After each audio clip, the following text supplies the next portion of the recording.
اسلامی دنیا میں پھیل گیا۔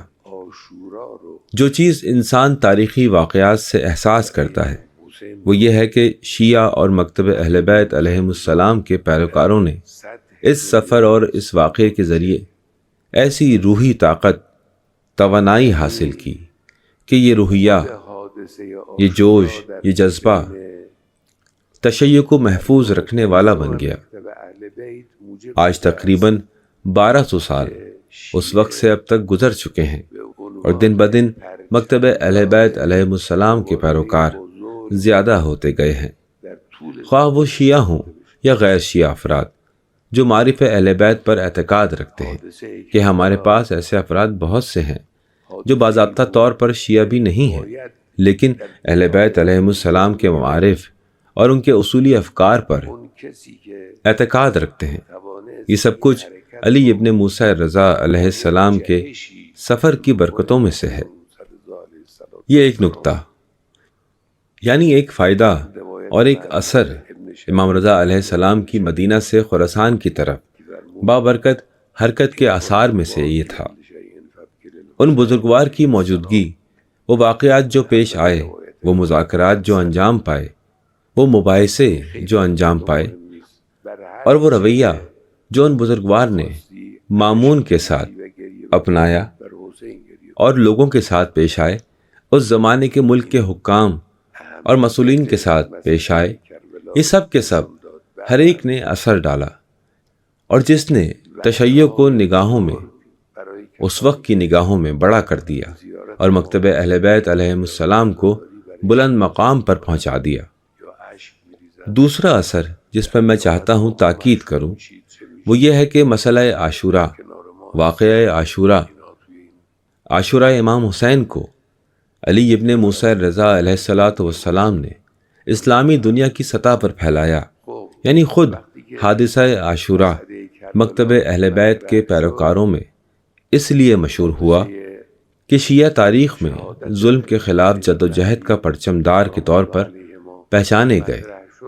واقعہ کربلا ایسا واقعہ تھا جو لوگوں کے دلوں میں بٹھایا جانا چاہیے تھا۔ وہ شخصیت جس نے اس حرکت کو، اس واقعے کو ایک بھرپور انداز میں پیش کیا، وہ شخصیت علی ابن موسیٰ رضا علیہ السلام کی تھی۔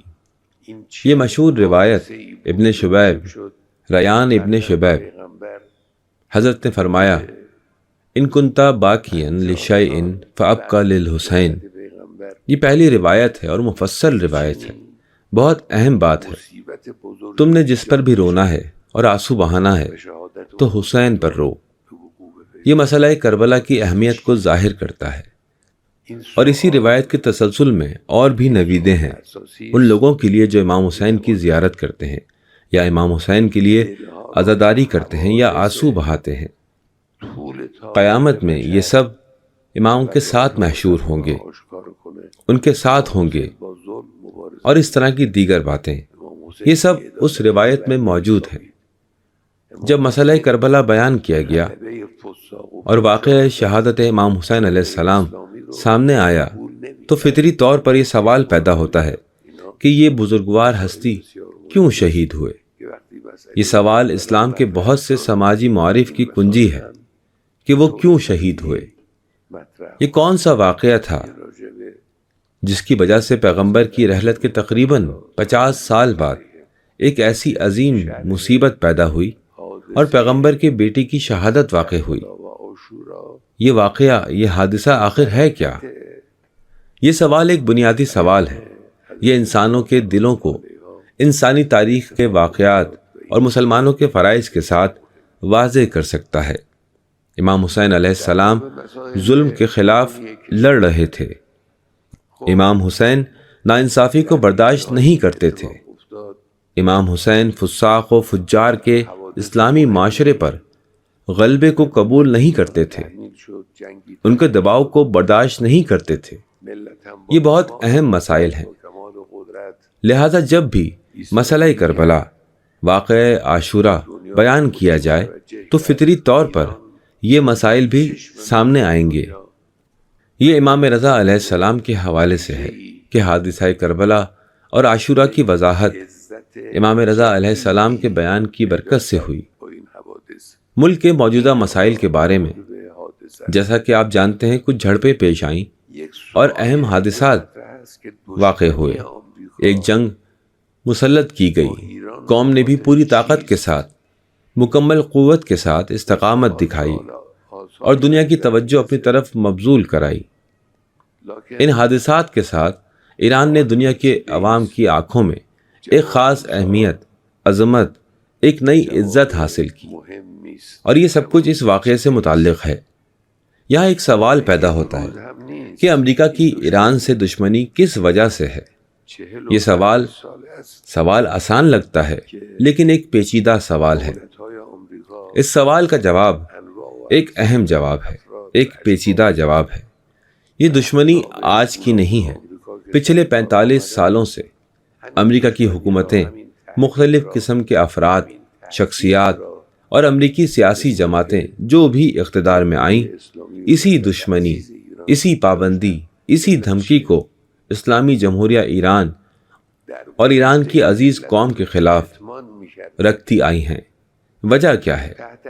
ماضی میں یہ وجہ چھپائی جاتی تھی، مختلف عنوانات کے تحت، جیسے دہشت گردی کے عنوان سے، انسانی حقوق کی خلاف ورزی کے عنوان سے، خواتین کے مسئلے کے عنوان سے، جمہوریت کے عنوان سے۔ انہی عنوانات کے تحت، یا اگر وہ کچھ کہتے بھی تو عزت کے ساتھ کہتے کہ ہم چاہتے ہیں ایران کا رویہ بدل جائے۔ ماضی میں اس طرح کے الفاظ استعمال ہوتے تھے۔ آج جو شخص امریکہ میں برسر اقتدار ہے، اس نے مسئلہ واضح کر دیا، اصل مقصد واضح کر دیا، اور کہا کہ ہمارا مقابلہ ایران سے، ایرانی قوم کے ساتھ اس لیے ہے کہ ایران امریکہ کے تابع فرمان نہیں ہے، اور یہ بات ہمیں ایرانی قوم کو صحیح طور پر سمجھانا چاہیے۔ یہ ایک اہم مسئلہ ہے، البتہ اس کی تعبیر ممکن ہے تھوڑی مختلف ہو اس چیز سے جو میں نے کہا۔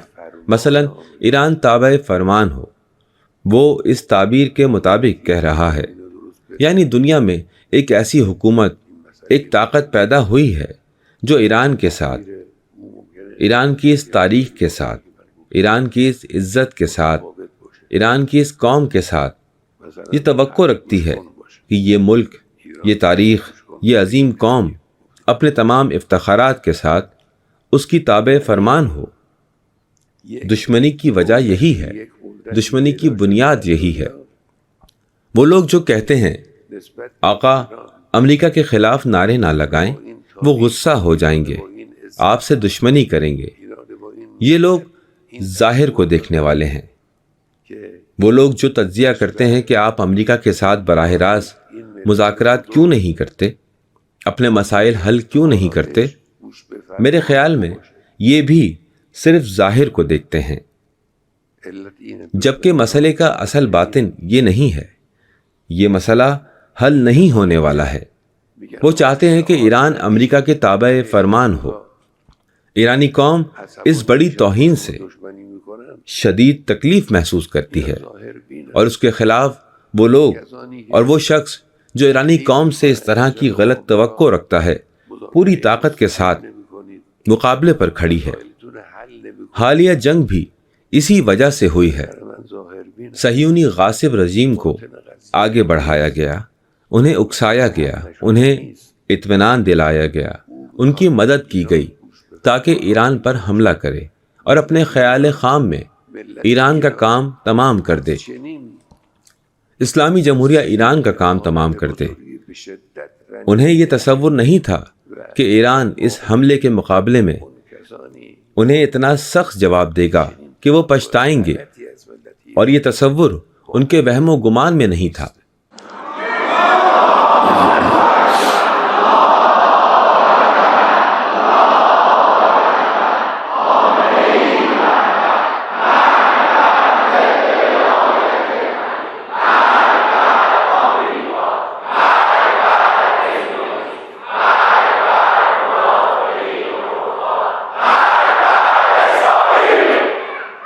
وہ لوگ سوچ رہے تھے کہ اس حملے کے ساتھ ایران کا کام ختم ہو گیا۔ دیکھیے 11 جون 2025 کو ایران پر حملہ ہوا۔ ایک دن بعد امریکہ کے چند عناصر نے ایک یورپی دارالحکومت میں اجلاس کیا اور اسلامی جمہوریہ ایران کے متبادل نظام پر بحث شروع کی۔ میں نے یہ بھی ٹیلی ویژن پر 2-3 دن پہلے سنا، لیکن یہ بات اسی وقت ہمیں اطلاع دے دی گئی تھی۔ یعنی وہ اتنے پر اعتماد تھے کہ یہ حملہ ملک میں اسلامی جمہوریہ ایران کی بنیاد کو ہلا دے گا، اتنے پر اعتماد تھے کہ یہ عوام کو اسلامی جمہوریہ ایران کے خلاف کھڑا کر دے گا۔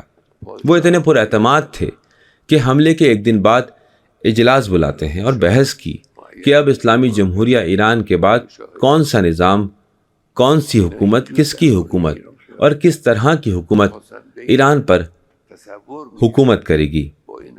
بادشاہ بھی مقرر کیا، ایران کے لیے بادشاہ بھی مقرر کیا، فلاں شخص ایران کا بادشاہ ہو۔ وہ ایران کے بارے میں اسی طرح کے خیالات اپنے ذہن میں رکھتے ہیں۔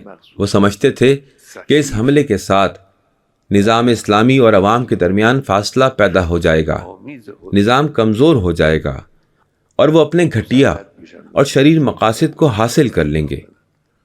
لیکن ایرانی قوم، یہ میں بارہا کہہ چکا ہوں اور میں اصرار کرتا ہوں کہ اسے دوبارہ دہراؤں، ایرانی قوم نے اپنی استقامت کے ساتھ، مسلحہ افواج کے ساتھ، حکومت کے ساتھ، نظام اسلامی کے ساتھ، ان سب کے منہ پر ایک زوردار مکہ دے مارا ہے۔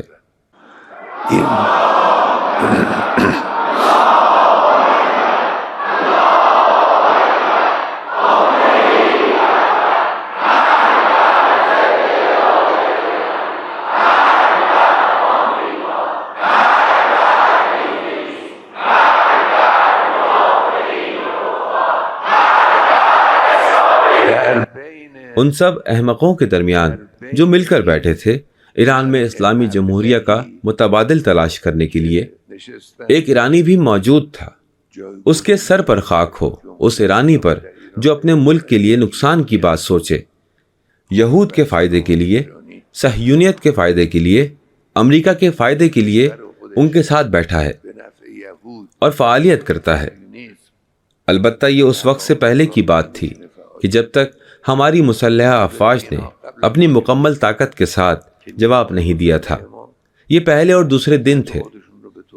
بعد میں مسلحہ افواج نے الحمدللہ بڑے عظیم کارنامے انجام دیے، اور جائز ہے کہ ساری ایرانی قوم مسلحہ افواج کا شکریہ ادا کرے، اور ہم ان کا شکریہ ادا کرتے ہیں، اور بعد میں بھی انشاءاللہ ایرانی قوم کی طاقت اور قابلیت میں مسلحہ افواج کے ذریعے روز بروز اضافہ ہوگا۔ یہاں ایک اور نقطہ موجود ہے جس کا میں بھی ذکر کرنا چاہتا ہوں۔ وہ نتیجہ جو ان واقعات میں دشمنوں نے حاصل کیا یہ ہے کہ ایران کو جنگ یا عسکری حملے کے ذریعے گھٹنے ٹیکنے پر مجبور نہیں کیا جا سکتا۔ اسلامی جمہوریہ ایران کو ان مشینی آلات اور سخت جنگی وسائل کے ذریعے پیچھے نہیں دھکیلا جا سکتا۔ 45 سالوں سے وہ یہ کام کر رہے ہیں۔ روز بے روز اسلامی جمہوریہ ایران مضبوط تر ہوتی گئی ہے۔ انہوں نے دیکھا کہ راستہ یہ ہے کہ اندرون ملک داخلی اختلافات پیدا کیے جائیں، اندرون ملک فساد پیدا کیا جائے۔ البتہ عوامل بھی اندر موجود ہیں، صہیونیت کے عوامل، امریکہ کے عوامل ملک کے گوشہ و کنار میں موجود ہیں۔ ان کے ذریعے یا ان لوگوں کے ذریعے جو لاپرواہی کرتے ہیں، جو وہ کہتے ہیں اور جو وہ لکھتے ہیں، عوام کے درمیان اختلافات پیدا کیے جائیں اور ملک میں تقسیم اور طبقات پیدا کیے جائیں۔ آج الحمدللہ ملک متحد ہے، آج عوام متحد ہیں۔ سلیقہ اور طریقے میں اختلاف موجود ہے، سیاسی اور سماجی اختلافات موجود ہیں، لیکن نظام کے دفاع میں، ملک کے دفاع میں، دشمن کے مقابلے میں استقامت میں لوگ، عوام متحد ہیں۔ یہ اتحاد ان کے نقصان میں ہے، یہ اتحاد ان کے تجاوز اور مداخلت کو روکتا ہے۔ وہ اسے ختم کرنا چاہتے ہیں۔ اس بات کا خیال رکھیں، اہل بیان، اہل قلم، وہ لوگ جو بات کرتے ہیں، وہ لوگ جو لکھتے ہیں، وہ لوگ جو تحقیق کرتے ہیں، وہ لوگ جو ٹویٹ کرتے ہیں، یہ سمجھیں کہ وہ کیا کر رہے ہیں۔ یہ مقدس اتحاد، یہ عظیم اجتماع، یہ فولادی ڈھال عوام کے دلوں اور عوام کے ارادوں کی ٹوٹنی نہیں چاہیے۔ آج الحمدللہ اتحاد موجود ہے اور عوام کو یہ اتحاد برقرار رکھنا چاہیے۔ ملک کے ذمہ داران، خاص طور پر تینوں بنیادی اداروں کے ذمہ داران، جو آج الحمدللہ مکمل اتحاد اور ہم آہنگی کے ساتھ کام کر رہے ہیں، اسے برقرار رکھیں۔ عوام ملک کے خدمت گزاروں کی حمایت کریں، صدر کی حمایت کریں۔ صدر محنتی اور جدوجہد کرنے والے ہیں۔ ایسے عناصر جو محنتی ہوں، کوشش کرنے والے ہوں، ان کی قدردانی کرنی چاہیے۔ ملت اور حکومت کے درمیان اتحاد، نظام کے مختلف ذمہ داروں کے درمیان اتحاد، مسلحہ افواج اور عوام کے درمیان اتحاد، عوام کے مختلف افراد کے درمیان اتحاد، یہ وہ چیزیں ہیں جو پورے وجود کے ساتھ برقرار رہنی چاہیے۔ یہ میری قطعی سفارش ہے جس پر میں تاکید کرتا ہوں۔ میں علامات و قرائن سے اس طرح محسوس کرتا ہوں کہ آج دشمن کی سب سے بڑی کوشش یہ ہے کہ اس ہم آہنگی، اس یک صدائی، اس اتحاد، اس تعاون کو نقصان پہنچائیں۔ آج دشمن یہ کام مختلف طریقوں سے کر رہا ہے۔ عوام کو توجہ دینی چاہیے۔ البتہ بعض لوگ مختلف مسائل پر مختلف آراء رکھ سکتے ہیں، کوئی اشکال نہیں، لیکن اہل فکر کو توجہ کرنی چاہیے کہ ایک نیا خیال پیش کرنا جو ملت ایران کی موجودگی کو مکمل کرے، تخریب کرنے سے، توہین کرنے سے مختلف ہے۔ جمہوریہ اسلامی ایران کے بنیادی اصولوں کو تباہ نہ کریں۔